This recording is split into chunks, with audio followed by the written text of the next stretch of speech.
21 শতকে নারীর ক্ষমতায়ন। সমস্ত প্রতিযোগীরা এসে গেছে। সেই বিখ্যাত কবিতাটি আবৃত্তি করে যে প্রথম হবে তাকে আমরা হঠাৎ সংঘের পক্ষ থেকে পুরস্কৃত করব। এই যে ম্যাডাম, শুধু পুরস্কৃত, মহিলাকৃত নেই? মহিলাকৃত হয় না, শুধু পুরস্কৃতই হয়। হ্যাঁ, শুধু পুরস্কৃতই তো হবে, কারণ এই পুরুষরাই তো সব করে। তার মানে তুমি বলতে চাইছো আমরা মেয়েরা কিছুই করি না? অশান্তি, তোমরা শুধু অশান্তি করবে। মেয়েদের অপমান? প্রতিযোগিতার পরে এর জবাব আমি তোমার বউর কাছ থেকে নেবো। তো এখন মঞ্চ কবিতা আবৃত্তি করতে আসছে ভাতা ছাড়ি। ভাতা ছাড়ি না ম্যাডাম, তবে ও আচ্ছা আচ্ছা আচ্ছা, সরি, ভারতী আরি, আসলে খাতাটা উল্টে গেছিল। দাও না। আতা গাছে কটা রে একসঙ্গে?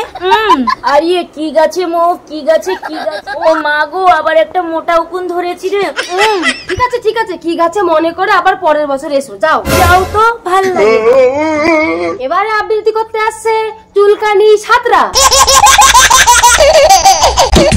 বাবারে, একটু খুলে ভালো করে রগড়ে নেবো। আরে চুলকাবে পরে, আগে কবিতাটা বলো। আতা গাছে তোতা পাখি, ডালিম গাছে মৌ, আর হিরে দাদার চুলকানিতে মলম লাগাই বউ। থাক থাক থাক, আর বলতে হবে না। স্টেজের তলায় কি জামা প্যান্ট করে ভালো করে চুলকে নাও, যাও। এবারে মঞ্চে আসছে লক্ষ্মী ছাড়ি মন্ডল। না না, লক্ষ্মী রানী মন্ডল। আচ্ছা, নমস্কার।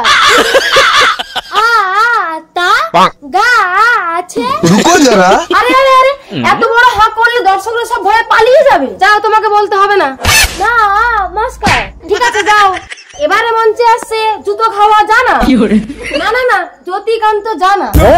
ম্যাডাম, আমি হাজির। আতা গাছে সোনা পাখি, ডালিম গাছে মৌ।